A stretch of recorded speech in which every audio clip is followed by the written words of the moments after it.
더불어 사는 세상이라는 말을 하지만 인식과 실천에 있어서는 글쎄요, 자신할 수 있을까요? 새해 진정한 더불어 사는 사회를 위한 노력 할 수 있었으면 합니다. 서울대 재활의학과 교수이시고요. 국립교통재활병원장이신 박문석 교수 모셨습니다. 교수님 안녕하세요. 네, 안녕하세요. 네, 새해에도 건강하게 지내시길 바랍니다. 덕담 한 말씀 하시죠?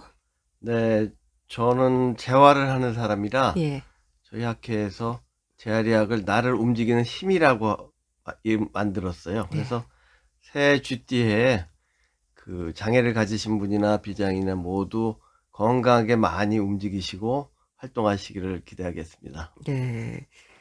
참 그 건강에 대한 덕담이 인사로만 느껴지진 않으실 것 같아요. 많이 바쁘시죠? 네네. 예. 시작 부분에서 시민들의 얘기를 들으셨는데 어떤 느낌이세요? 그 장애가 생길 때 비로소들 느끼시잖아요. 근데 이제 요즘 사회는 장애인과 같이 더불어 사는 사회라 우리가 모든 게 나한테 닥칠 수 있다. 네. 이런 걸 생각해야 되는데 심지어 저희 의대 교수님들도 보면 한번 다리 다쳐서 기부스하면 그때 비로소 어휴 내가 장애인 됐다. 장애가 음. 이렇게 힘들구나. 우리가 보기엔 굉장히 경증 장애를 경험하셔도 그런 말씀하시거든요. 예. 그러니까 이게 언제나 나한테 닥칠 수 있다는 걸 우리가 생각해야 된다고 생각합니다. 네. 국립교통재활병원장이십니다. 국립교통재활병원 서울대학교 위탁 운영인데요. 병원 이름에서 보면 교통사고로 장애를 입은 분들의 재활을 목적으로 하는 것 같은데 어떻습니까? 네, 원래 설립 취지가 나라에서 국토교통부에서 그런 취지로 병원을 건립했습니다. 네. 법에 저희가 자동차 손해배상 보장법이라고 해서 자동차 사고로 후유 장애가 있는 분들을 위해서 법으로 이런 병원을 짓게 돼 있어요. 네. 그래서 지은 다음에 국토교통부는 다시 병원이 보건복지부도 아니니까 병원을 모르니까 이 병원 운영을 서울대학교 병원에 운영을 위탁 운영을 맡긴 거죠. 예. 교통사고로 장애를 입은 분들이 실제로 많으시죠? 네, 그럼요. 근데 우리나라 아쉽게도 정확한 통계는 잘 잡히지 않습니다. 네. 교통사고를 얘기할 때 사실 사고 자체도 문제지만 사고 후유증에 대한 걱정이 많지 않습니까? 네네네. 음. 교통사고 후유증에 시달리는 분들이 가장 힘들어하는 부분이 뭘까요? 교통사고가 물론 경증도 많지만 심한 뭐 뇌를 다치거나 예. 척추를 다치거나 여러 군데 장기가 뭐 골절도 있고 뭐 다양한 그런 외상들이 있는데요. 예. 그 외상 때문에 생기는 장애도 있고 또 요새로 말하면 그런 큰 어려움을 겪으면 외상 후 스트레스, 예. 정신적인 장애 이런 게 같이 신체적인 장애하고 같이 동반되고요. 예. 이런 과정에서 재활 치료도 중요하지만 어떻게 이분들이 다시 원래 일과 가정으로 복귀하느냐 이런 데 대한 그런 서비스가 아직은 우리나라가 미흡해서 네. 그런 과정 중에 굉장히 힘든 일을 겪으시죠. 네. 외상 후 스트레스 얘기도 하셨지만 그러니까 사고로 하루아침에 어느 날 네. 갑자기 몸이 불편해지고 정신적으로도 힘들어지고 실제 외상뿐 아니라 내적으로도 문제가 생기는 경우가 많으신 거죠? 그럼요. 교통사고 등이 있으면 처음에 저희 요새 그 이국종 교수님 유명하지 않습니까? 네. 그 외상이 있으면 처음에 수술하고 뭐 장기도 문제가 되고 이런 과정 이후에 이제 여러 가지 후유 장애가 남게 되면 그때 재활을 받게 되는 거죠. 네. 실제 심하신 분들 같은 경우는 수술을 하고 깨어나고 나서야 본인의 장애를 아시는 분들도 계시잖아요. 네, 본인이 자각은 그때 하시는 경우가 예. 많죠. 그때 네. 충격이 또 이루 말할 수 없을 것 같습니다. 네, 저희가 심리적으로는 그래서 장애가 심하신 분들이 장애를 처음에 심적으로 부정하죠. 나는 네. 어, 극복하고 일어날 수 있다. 아. 그러다 심리적으로 그걸 받아들이는 과정이 예. 그걸 수용할 때 굉장히 어려움을 겪으세요. 우울증도 겪고. 그 수용하기까지 기간이 많이 걸리시겠어요? 보통 어느 그거는 정도나 걸리시나요? 개별적으로 틀리고 장애에 따라 예. 틀린데요. 그게 굉장히 사람의 심리상 그런 큰일을 겪으면 자연스러운 건데 네. 당사자나 주변인들은 어떤 때 그런 거조차 남한테 노출시키기를 힘들어 하시는 아. 분이 있어요. 예. 당연히 겪어야 되는 거라 의료진과 가족들이 그걸 이해하고 그걸 자연스럽게 겪고 넘어가도록 하는 게 굉장히 중요합니다. 네. 국립교통재활병원의 목적은 재활훈련을 통한 일상으로의 복귀인데요. 이런 기간에서도 아무래도 인내가 필요하겠죠. 네, 그 질환에 따라 정말 중증자이면 기간이 상당히 오래 걸리기도 하죠. 네. 특히 우리나라는 그 기간이 오래 걸리는 게 국제적으로도 큰 문제입니다. 예. 중증장애도 많다고 하셨는데, 그러니까 재활훈련이 필요하다는 건 그만큼 부상의 정도가 심하다고 봐야 하는 거겠죠. 네, 그렇죠. 예. 그럼 사고로 인한 장애 유형이랄까요? 좀 다양한 결과를 보일 것 같은데, 이런 것도 단계가 있습니까? 저희가 이제 보통 분류라고 하죠. 이제 네. 그 분류를 쉽게 얘기해서 이제 뇌를 다치는 분들, 뇌 손상이 네. 있고요. 그럼 뭐 마비도 오고 정신적인 것도 있고 여러 가지 문제가 있겠죠. 그다음에 예. 우리의 신경이 지나가는 척수, 척수. 척수 마비가 되면 팔다리가 다 모두 목을 다치시면 팔다리 다 마비가 되실 수 있고 예. 이 허리 아래쪽으로 다치면 하반신 마비되는 수가 있고요. 예. 그 다음에는 이제 뭐 절단이 팔다리가 절단. 절단이 되면 의족을 하고 아, 다시 재활하셔야 되니까 그런 분들이 있고 네. 또 그 외에는 이제 저희가 다발성 근골격계 외상이라서 여러 군데 뭐 골절이 생기고 관절이 부러지고 수술하더라도 원래랑 다르니까 아, 그래서 그렇게 네 종류로 저희가 이제 외상은 그 분류를 그렇게 합니다.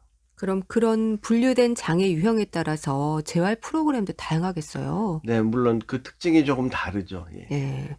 어떤 특성들이 조금 있습니까? 그러니까 이제 뭐 외상으로 골절이나 다리 다치신 분들 같으면 이게 부러져서 다리를 디딜 수가 없지 않습니까? 네. 그럼 이분들은 예를 들어 수치료, 물속에서 이게 부력을 이용해서 하거나 물속에서. 예, 예, 그런 치료가 굉장히 효과적일 수 있어서 이제 그런 시설이나 장비가 필요할 수 있고 예. 또 척수 마비가 된 분들은 우리가 보통 장애인들 볼 때 척수 장애인 분들 예를 많이 들죠. 예. 그러니까 이분들은 마비가 돌아오지 않는 부분에 대해서 뭐 휠체어를 쓰거나 여러 가지 보조기구를 쓰거나 이런 것들이 같이 많이 동반되고요. 네.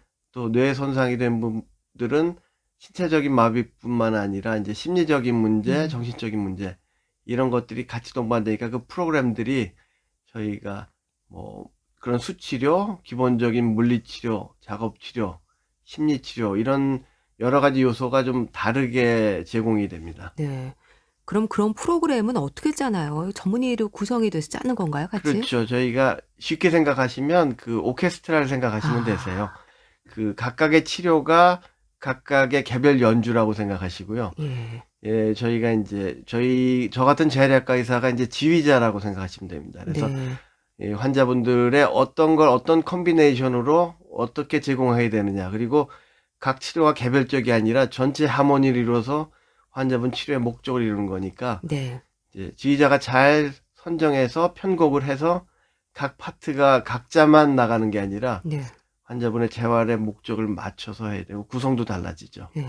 그럼 그때그때 재활하기에 더 좋은 방향으로 또 수정이 되기도 하고 하겠네요. 네, 그렇습니다. 그래서 저희는 치료할 때 예. 단기적인 목표, 장기적인 목표 이렇게 나눕니다. 그래서 단기적, 장기적. 단기적으로 뭘 성취한 다음에 장기적 목표는 최종에 퇴원해서 원래 하던 일을 하실 수 있나. 예. 장애가 심해서 원래 일해서 좀 직업도 바꿔야 되고 가정도 개조해야 되나 이런 것까지 한 게 장기적인 목표고요. 네. 거기 일주일, 이주일 단위로 어느 정도까지 성취하고 치료 프로그램 바꾸자. 예. 이런 건 단기적인 목표입니다. 네. 재활 프로그램을 해서 상태가 좀 좋아지면 프로그램을 또 옮기고 이런 그렇죠. 네네네. 단계들이 있네요. 예. 사고로 이제 여러 가지 장애 유형을 얘기해 주셨는데 근골격계에 문제가 생길 수도 있고 척추 손상이나 뇌 손상, 또 소화 손상의 문제도 있을 수 있지 않을까 싶어요. 네, 그렇습니다. 소화 손상은 저희가 참 아직 부끄러운 현실인데요. 예.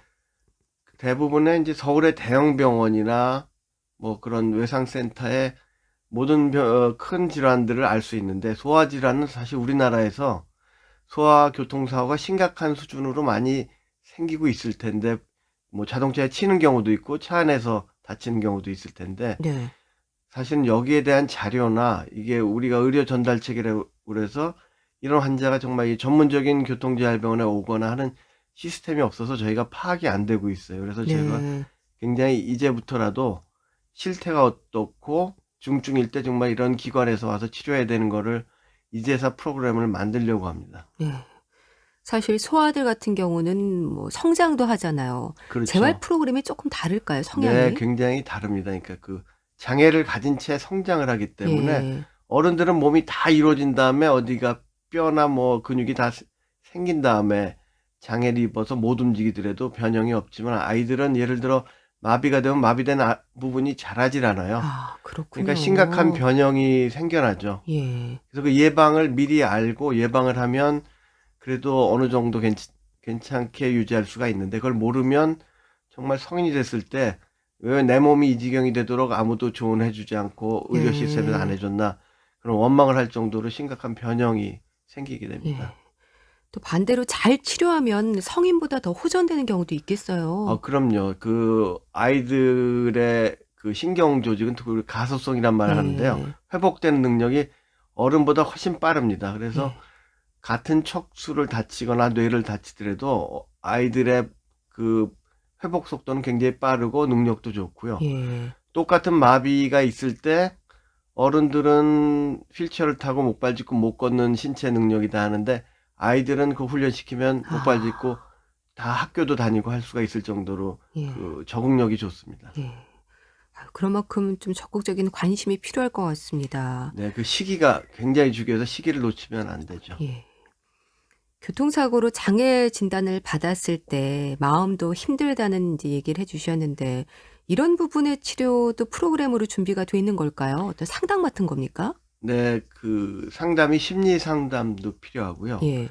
또 사회복지사가 관여해서 그 장애가 있는 분들의 가족, 또 수입, 직업 환경, 또 주거 형태 이런 것까지 또 같이 다 상담해서 해결해 드리고 이런 것들을 우리나라의 그 공공복지 저희 시군구에 다 복지공무원이 있거든요. 네. 그럼 도와줄 수 있는 재원이 있는데 이런 것들을 그 의료기관의 사회복지사와 같이 연결해 드려야죠. 예. 그전에는 그걸 본인이 어떤지도 모르고 뭐가 있는지도 모르고 막연하게 나가면 전혀 그런 복지 우리나라 복지가 굉장히 좋아졌는데도 불구하고 매칭이 안 된다고 하거든요. 이럴 때 예. 의료기관서부터 도와드려야죠. 아. 일상으로의 복귀를 위해서는 이제 아무래도 생활에 적응할 수 있는 훈련도 필요할 것 같은데요. 네. 장치를 달아서 가능하도록 마련한 운전 재활이라든지 네네. 집안에서의 편의 시설 같은 것도 살펴야 하는 부분이지 않을까 싶어요. 그럼요. 그런 것들이 이제 그 소위 말하는 선진국, 미국이나 유럽, 호주, 캐나다는 굉장히 잘 돼 있습니다. 네. 예를 들어서 뭐 다리가 의족을 쓰는 분은 손으로 하는 자동차를 써야 되겠죠. 기아나 브레이크를. 네. 하지가 마비된 분도. 그런 자동차는 우리나라도 지금 자동차가 만들어져 나옵니다. 아유. 우리나라 자동차 회사에서요. 근데 손목도 제대로 못 움직이는 분들, 쥐지 못하지만 손목 갖다 가는 정도 움직이는 분들이 이제 목을 심하게 다치신 분들인데요. 예. 이런 자동차를 개조해서 하는 장치는 이제 미국에서 수입해야 되거든요. 예. 그리고 또 그 특별한 훈련을 이제 해드려야 됩니다. 그래서 운전재활이라고 해서 그런 장치와 그 치료를 도와주는 분들이 있습니다. 네. 우리나라는 저희 병원, 산재병원, 국립재활원 아. 이런 곳에 그런 곳이 있고요. 예. 그런 훈련 서비스는 무료로 받으실 수가 있어요. 네. 집안에서의 편의 시설도 이 네. 장애의 어떤 정도나 유형이 다양한 만큼 세심하게 살펴야 되겠어요. 네, 그렇습니다. 지금 아파트를 들어가도 문턱이 있거든요. 네, 맞습니다. 그 옛날 연립주택은 계단을 올라가셔야 되는데 지금 장애를 입고 태어나실 때 저희가 가장 어려운 부분이 이제 휠체어를 타거나 목발을 짚어야 되는데 집은 계단이 있고 턱이 있고 예. 또 5층 연립주택에 3층에 있다 그러면 이거를 어떻게 해결해야 되느냐. 또 집에 화장실 문은 휠체어가 못 들어가고 예. 이런 것들을 다 해결해야 되는데요. 이런 점이 사실은 건강보험에서 저희 교통사고보험 또 산재보험에서 선진국은 다 제공이 돼요, 환자들에게. 그렇군요. 저희가 아직도 지금 새 정부에서 여러 가지 의료 혜택이 늘어났지만 예. 정말 질병을 살리는 약에 대한 치료도 중요하지만 이런 부분에 대해서 정말 저도 많이 떠들고 다니는 사람인데 네. 필요는 공감하시는데 이 정말 정책적으로 실현을 아직은 못 해주세요. 네. 이거 당사자들한테 맡기는 거는 너무 가혹한 행위거든요. 네. 몇몇 병원이 좀 시도를 하고 있습니다. 그리고 애초에 아파트나 집이 설계가 저희가 유니버설 디자인이라고 해서 애초에 이제부터 만들 때는 장애인이 편하면 비장애인도 편하거든요. 그렇죠. 그래서 문턱도 높고 예. 노인 인구가 우리나라 얼마나 많아집니까? 그래서 지금 장애는 이런 교통사고 장애인뿐만 아니라 정말 나이가 연령이 들어가면 기본적으로 여러 가지 장애가 당연히 수반되거든요. 네. 그래서 노령 인구화하는 우리나라에서는 모든 가옥 구조나 공공시설에서 이 베리어 프리라는 말 많이 쓰죠. 음. 그걸 넘어서 유니버설 디자인이라는 개념으로 애초에 설계를 그렇게 해야 되는 시점이 됐습니다. 네. 좀 많은 분들의 관심과 배려가 필요하겠네요. 말씀하셨듯이 국립교통재활병원이라서 이제 교통사고를 중심으로 하는 재활 프로그램에 대한 말씀을 듣고 있지만 사실 장애로 인한 불편하면 뭐 사고나 질병, 또 노화로 인한 것도 좀 같은 시각에서 접근해야 하는 게 아닐까 싶기도 합니다. 네, 맞습니다. 저희 교통재활병원은 일단 설립 목적이 이런 사고로 인해서 생긴 장애를 주로 도와드리는 기관인데 네. 이런 기관이 이제 저희하고 이제 우리나라에 치면 이제 산업재, 노동부 쪽에 그런 것도 그런 쪽도 있지만 말씀하신 노화와 질병으로 인해서 아니면 선천적인 문제. 지금 우리나라는 출산율이 떨어졌지만 네. 지금 아이들의 그 출산율 떨어졌는데도 불구하고 선천적인 미숙아나 음.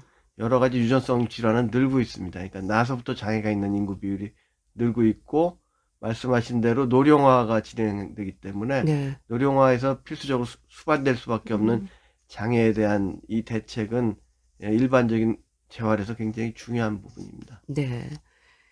언젠가 교수님의 글을 읽은 적이 있습니다. 지팡이와 보조기가 자연스러운 시선으로 바라볼 수 있었으면 좋겠다는 말씀을 하셨던데요. 이게 네네. 어떤 의미일까요?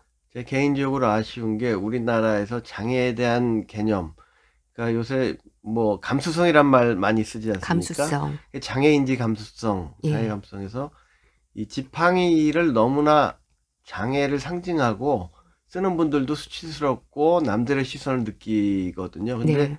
우리가 정말 선진국이라는 북유럽 같은 데 가보면 연세 드신 분들은 자연스럽게 양쪽에 팔에 끼는 지팡이 짚고 예. 버스 타고 지하철 타고 다니시거든요. 예. 그런 거 여행 다니시면서 많이 보셨을 거예요. 네, 근데 우리나라는 제가 권유하더라도 네. 너무 싫어하세요. 근데 아.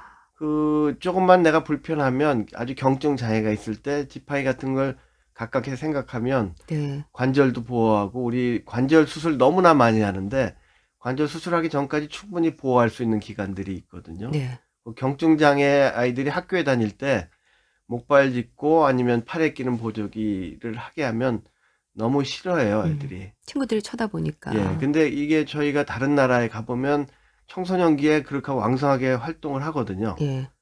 그래서 그런 점이 자꾸 인식이 개선돼야 되고 또 지팡이들이 선진국 가면 너무 예쁜 지팡이 에이. 또 그 고무 부분도 이제 눈에서 쓸 수 있는 거, 비 올 때 쓰는 거, 종류가 예, 많군요. 다양하게 낄 수 있는데요. 예. 예전에는 이런 거 수입 못해서 그런데 지금 온라인으로 가면 다 있어요. 그래서 예. 지금 요새 온라인 구매가 가능하기 때문에 저희 환자분들도 저희가 전문적인 처방보다 제가 온라인으로 구매하는 거를 권유해 드리거든요. 네. 인식 개선이 정말 중요하고 혼잡한 지하철 버스에서도 이렇게 짚는 분한테 양보하는 문화, 네. 이런 문화가 이제 저희가 자연스럽게 생겨야 될 것 같아요. 네. 정말 장애 인식 개선이 필요한 시점이지 않을까 싶네요.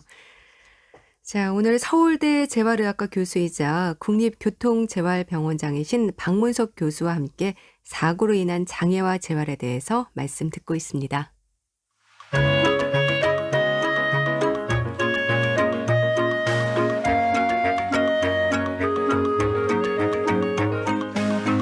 건강한 생활의 중심 KBS 라디오 건강 365.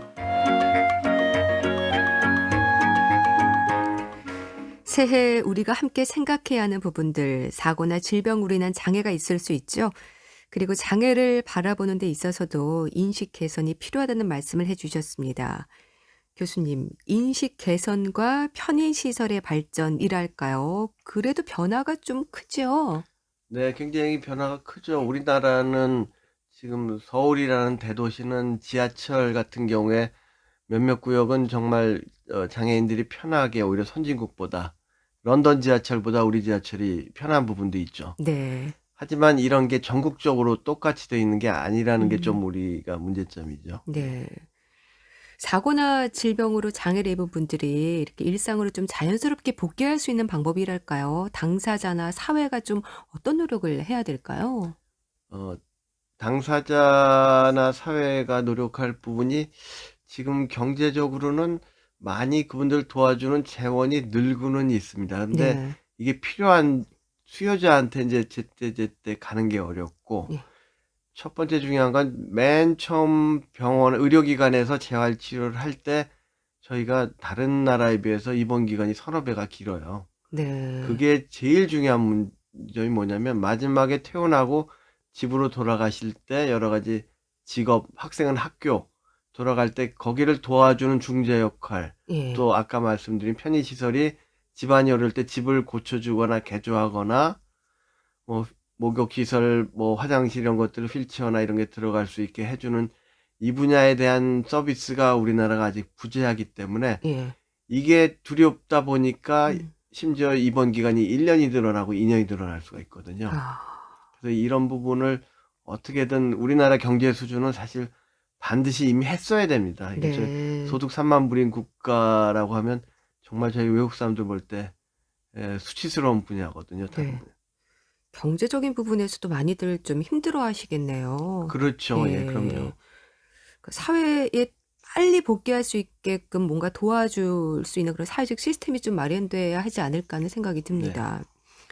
이제 교수님의 전공 분야에 대한 말씀을 좀 듣겠습니다. 재활의학과 전문의시잖아요. 네. 여러 유형의 사고 환자들도 많이 보시는데 척수 손상 환자들을 주로 진료를 하시죠? 네네, 예. 그렇습니다. 척수 손상 이게 어떤 상태를 말하는 건가요? 척수는 우리 몸에서 뇌 밑에서 이제 신경이 쭉 저희 다리, 그러니까 엉덩이까지 척수가 내려가고 그게 다 팔다리 신경으로 내려가는 거죠. 우리의 아주 건물로 치면 중요한 모든 전선과 뭐 중요한 신경망이 다 일로 지나가는데요. 네.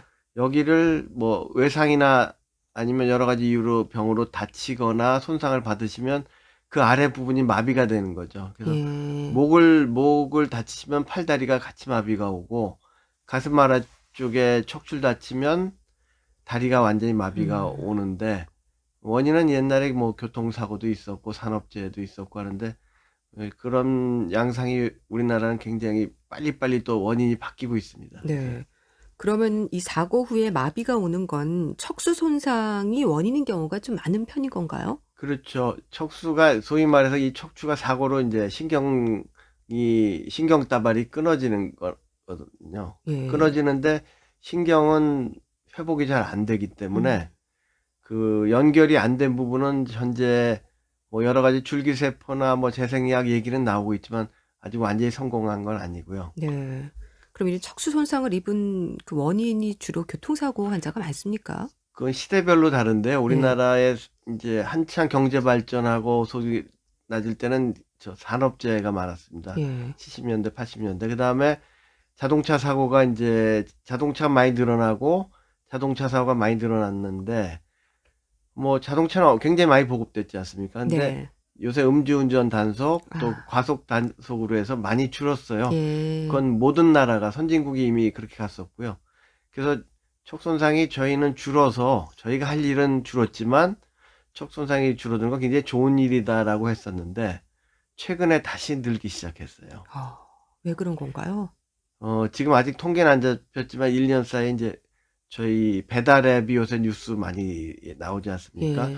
우리나라 배달앱 오토바이가 오토바이. 엄청나게 이게 빈번하게 이제 증가했는데 예. 거기에 대해서 교통사고가 뭐 여러 가지 외상도 많이 나지만 척수 손상도 이 분야에서 늘고 있는 게 현장에서 보이고 있어서 이 네. 분야에 대한 대책이 심각하고요. 또 하나는 소득이 좋아지니까 스포츠 여러 가지 이제 과격한 뭐 운동을 하시는군요. 네네 뭐 스키도 있을 수 있고 예. 여러 가지 이제 뭐 말을 타다 떨어지는 경우도 있는데 이게 옛날에는 선진국이나 가능하다고 예. 하지만 우리나라 승마 인구도 많이 늘었고요.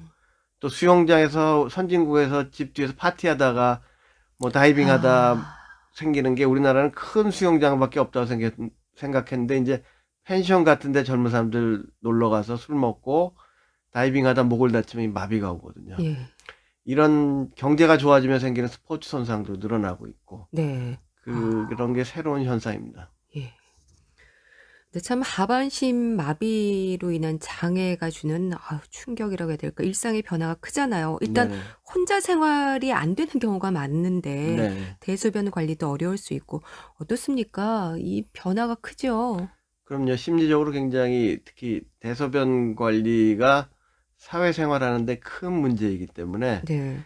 못 걷는 것보다는 오히려 대소변 관리가 당사자분들한테는 원래 하던 내가 있던 커뮤니티, 내가 있던 생활로 돌아갈 때 가장 심리적인 장애죠. 예. 그래서 그걸 어떻게 해결하고 또 내가 불편한 부분은 또 당당할 필요도 있거든요. 예. 그런 것들을 아까 말한 장애에 대한 인식 개선, 그 의학적인 치료, 본인의 장애 수용 다 중요한 부분이죠. 교통사고로 또 척수 손상을 입는 경우도 이제 많다고 하셨는데 네. 이런 분들의 재활은 어떻게 진행이 될까요? 1차적으로는 이제 수술이 제일 중요하죠. 초기에는 수술. 이제 외상센터로 해서 빨리 더 이상의 장애가 생기지 않게 초기에 빨리 응급처치 수술하는 게 굉장히 중요하고요. 네. 그 단계가 지나서 안정되면 그때부터 재활이 들어가는데 이제 사실은 응급실에서부터 재활이 필요합니다. 왜냐하면 이런 환자라고요 수술했다고 막연히 누워 있는 건 아니고요. 다리가 마비됐으면 팔은 써야 되기 때문에 팔은 써야 되고 자 지금 다쳤으니까 꼼짝 말고 누워 계셔야 됩니다. 이렇게 될 때 예. 마비가 안 된 부분도 꼼짝 않고 누워 있으면 살이 마르고 점점 근육이 말라버리거든요. 그래서 쓸 수 있는 부분은 쓰고 마비된 부분은 빨리 수술할 건지 어떻게 할 건지 마비된 부분도 굳지 않게 어떻게 자세를 해주고 움직여줘야 되는지를 네. 초기부터 재활이 이제 개입을 해야 됩니다. 그래서 예. 안정되면 이제 적극적인 재활이라는 걸로 바꾸죠, 저희가. 예. 여기에서는 환자의 의지가 중요하겠어요. 환자의 의지도 중요하고 의료진들도 예. 아직까지는 우리나라 의료진 중에 초기에 재활이 이렇게 중요하다고 생각 안 하는 분들이 많으세요. 의료진 역시 그렇군요. 아직도 교육이 많이 필요합니다. 네. 그럼 재활 치료를 통해서 이렇게 척추뼈가 고정이 될 수 있는 건가요? 뼈는 수술로 고정될 수 있는 건데요. 예. 뼈보다 중요한 게 그 속에 있는 신경입니다. 음. 뼈 고정하는 거는 우리로 치면 이제 기둥을 잡는 거고요. 네. 진짜 중요한 신경인데 신경에 대한 수술적인 방법은 아직 없고 신경은 가만 놔두면 더 우리가 나면 이제 출혈되고 염증이 생기면 더 망가지거든요. 예. 초기에 그런 수술을 해서 더 망가지는 걸 막고 약을 쓰는 게 중요하죠. 네. 뼈는 나중에 결국 잘 고정됩니다. 그러니까 신경이 손상이 되는 건데 이걸 회복하는 게 가능한 건가요? 더 망가지지 않게 아. 예방하는 게 제일 중요하고요. 신경이 자연적으로 돌아오는 부분이 있습니다. 네. 신경이 우리가 다쳤다고 정말 완전히 위아래가 끊어지는 경우는 정말 이제 이론적으로 가능하고 부분 사실 연결된 부분도 있고 안 된 살아있는 부분도 부분들이 있거든요. 있군요. 예, 그걸 내버려 두면 살아있는 부분도 망가지게 되니까 예. 그 살아있는 부분을 어떻게든 잘 회복되게 하는 게 중요한 부분입니다. 네. 재활 치료에도 단계가 있습니까? 네, 그럼요. 단계가 있죠. 예. 시간이 근데 좀 많이 필요하겠어요. 이 단계를 다 거쳐서 가려면. 다른 치료에 비해서 시간이 오래 걸리죠. 예. 네. 보통 얼마나 걸립니까? 6개월에서 1년까지도 가고. 그게 이제 선진국하고 좀 다른데요. 선진국은 어떻게든 이 재활 치료 기간을 단축하는 데 굉장히 노력을 많이 했어요. 네. 왜냐하면 병원에 있는 것보다는 빨리 회복해서 집에서 생활하거나 사회생활하는 게 심리적으로 훨씬 더 좋다. 예. 그리고 그 다음에 문제 생기면 또 입원하면 된다는데 우리나라는 초기에 오래 입원을 좀 하는 편입니다. 그게 저희가 말하는 이제 입원 재활이 길어지는 건데요. 네. 아까 말씀드린 것처럼 초기에 그냥 초기 단계의 재활은 응급 단계에서부터 그냥 기본적인 재활이고 이게 재활병동에서 적극적인 재활이라는 게 이루어지는데 네. 이 부분이 아까 말씀드린 이제 얼마나 길고 짧으냐가 저희가 시스템이 좋아지느냐 마느냐입니다. 네. 근데 입원 재활 기간이 긴 거보다는 할 수만 있다면 빨리 사회로 복귀라는 게 나은 건가요? 예, 전제 조건은 충분한 재활을 빨리 제공해서 입원 기간을 줄이는 건데요. 예. 우리가 지금 충분한 재활을 못하니까 기간이 길어지거든요. 음. 빨리 집중 재활일 때 충분한 재활을 제공해서 재활이 아까 말씀드린 대로 프로그램이 여러 개거든요. 네. 그 프로그램을 빨리 많이 해드려서 회복이 빨리 하게 하는 게 중요합니다. 지금은 사실 척추 다친 분들이 6개월도 가고 예. 1년, 2년 걸리거든요. 근데 선진국은 이게 하반신마비면 한 두세 달 이상 안 가고 사지마비라도 6개월 이상 병원에 안 있거든요. 와. 그걸 빨리 저희가 개선해야 됩니다. 말씀하셨듯이 마비를 완화하는 재활뿐 아니라 그러니까 사회 적응 훈련이라든지 하는 부분도 준비되어야 하지 않을까 싶습니다. 사회 적응 훈련이라는 게 기본적인 상담 치료가 우선인 건가요, 그러면? 상담 심리적인 것뿐만 아니라요. 이제 그 의학적으로 저희가 말한 집중 재활 치료를 쭉 하면 네. 환자는 정말 이미 할 수 있는 치료는 다 끝났지만 네. 그 환자가 정말 휠체어를 쓰고 집에서 계단도 올라가 보고 예. 정말 가스도 내가 켜서 요리도 그러니까 해보고 어린아이가 되는 거네요. 예, 침대도 올라가 보고 하려면 예. 이건 새로운 도전이거든요. 그리고 그렇겠네요. 왜 이렇게 침대가 높을까? 음. 이런 것들을 다 병원은 원래 거기에 맞춰져 있기 때문에 쉽습니다. 예. 근데 집에 가면 이게 다 장애가 있기 때문에 저희 같으면 체험홈이라고 해서 예. 실제로 집같이 체험홈. 꾸며놓은 그 일종의 원룸 같은 거를 예. 꾸며놓고 거기서 훈련을 하게 해드리고 예. 국립재활원이나 저희 같은 게 그런 기관 시설이 있습니다. 근데 거기에는 저희가 그분들 위한 특수 시설 해놨거든요. 네. 그래서 그걸 체험해보고 필요하면 이런 게 필요합니다. 그걸 알려드리고 그것까지 사드리거나 구매해드리는 걸 못하는 게 예. 너무나 아깝죠. 그걸 해야죠. 예. 좀 지원이 필요하겠네요. 네. 소아 뇌성마비 환자 진료도 하시잖아요. 이제 네네. 소아 뇌성마비 환자들의 위험이랄까요? 성장하고 나이 드는 과정이 중요할 것 같은데요. 네, 그렇습니다. 지금 발생 초기도 중요하지만 예. 초기는 아까 말씀드린 것처럼 우리나라 지금 미숙아들이 많아지거든요. 네. 미숙아가 잘 치료하는데 워낙 미숙아가 많으니까 뇌성마비가 그렇게 줄지를 않아요. 출산율이 이렇게 떨어졌고 미숙아 치료도 잘하는데 낳는 애들 중에 미숙아 비율이 너무나 높거든요. 네. 그래서 걔네들이 뇌성마비가 되는데 아주 중증은 아닌 경우가 많습니다. 옛날에 비하면요. 옛날에는 아주 중증이 많았는데 네. 그 아이들이 불편하지만 걷게 하거나 어느 정도 할 수 있는데 청소년기에 체중이 커지고 몸이 커지고 학교에만 있다 보면 어렵게 만든 신체 능력이 다시 떨어지는 경우가 많아요. 그렇군요. 네. 그럼 이런 환자들은 계속 재활을 해야 되는 건가요? 성장하는 그럼요. 과정 내내? 저희가 이제 그런 유지하는 재활이라고 합니다. 예. 초기에 집중 재활이고 유지하는 유지기 재활이 필요한데요. 사람들이 재활을 한번 하면 다 끝나는 거 아니냐 이렇게 생각하는데 특히 성장기에 있는 아이들은 중간에 유지기 재활이 굉장히 중요합니다. 예. 의학이 하루가 다르게 발전하면서 보조기에 있어서도 또 로봇 기술에 대한 관심도 높은 것 같은데 이거는 어떻습니까? 로봇이 요사이 그냥 눈부시게 발전하고 있죠. 네. 그러니까 로봇이 두 가지입니다. 이제 치료를 하기 위한 로봇, 그리고 내가 실제로 필요해서 쓰는 로봇. 네. 하반신 마비된 분들이 저희가 재활해서 마비된 근육을 만드는 게 아니라 다른 개념이죠. 내가 못 걸으면 내가 웨어러블 로봇이라고 입는 로봇. 요새 영화에 많이 나오지 않습니까? 예. 딱딱딱 입으면 그 안에 모터가 들어있어서 내 생각대로 이 로봇이 나를 움직여주면 되는 건데 지금 그 정도는 아니고 완전히 마비된 분들이 입고서 지팡이 정도 짚으면 스위치를 켜면 내가 몸을 좀 움직이면 로봇이 도와줘서 걷게 하는 그런 웨어러블 로봇인데요. 네. 지금 여러 나라에서 만들고 우리나라에서도 제작을 여러 번 했어요. 지금 예. 상품화된 게 있는데 문제는 이게 자동차와 같습니다. 대량 생산되면 싸지는데 이게 대량 생산이 아니라 아직 굉장히 비싸거든요. 가격이 비싸군요. 예. 아. 그리고 치료용 로봇은 이제 마비된 분들을 움직이게 해드리려면 우리가 그 6명이 사람이 들러붙어도 그분들 팔다리를 세우고 움직일 수 없고 불가능하다는 상태였던 거를 이제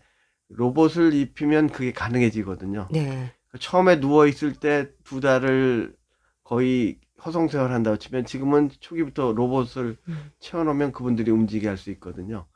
그런 로봇이 있는데 우리나라에서도 만들어진 게 있고 선진국 거도 있고요. 네.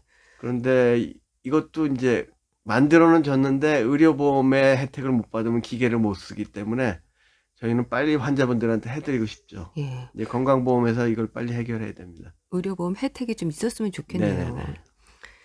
이렇게 세상이 복잡할수록 사고의 위험도 따라다니지 않을까 싶은데요. 이제 교통사고를 비롯해서 사고로 인한 장애를 입었을 때 또 노화나 질환으로 장애를 겪게 될 때 재활만큼이나 스스로를 다스리는 부분도 필요하지 않을까 싶습니다. 네. 이 시간을 통해서 꼭 하고 싶은 말이 있으시다면요. 제가 하고 싶은 얘기를 드리면은, 장애는 누구에게나 올 수 있습니다. 그래서 아까 말씀드린 여러 가지 장애 감수성도 중요하지만 장애인을 돕는 것은 특히 시스템을 만드는 것은 나를 돕는 것이고 미래의 나에 대한 투자이기 때문에 우리가 그런 생각으로 해야 되는 거고요. 그러니까 장애가 있으신 분들한테 중요한 것은 제가 아까 처음 말씀드린 것처럼 재활을 저희가 고민하다가 쉽게 나를 움직이는 힘이라고 얘기했어요. 네. 이럴 때 힘은 내 스스로 지금 망가진 신경을 아까 제가 현대의학에서 아직 못 고친다고 그랬지 않습니까? 그래서 내가 가진 힘만으로 움직이는 건 아니고 네.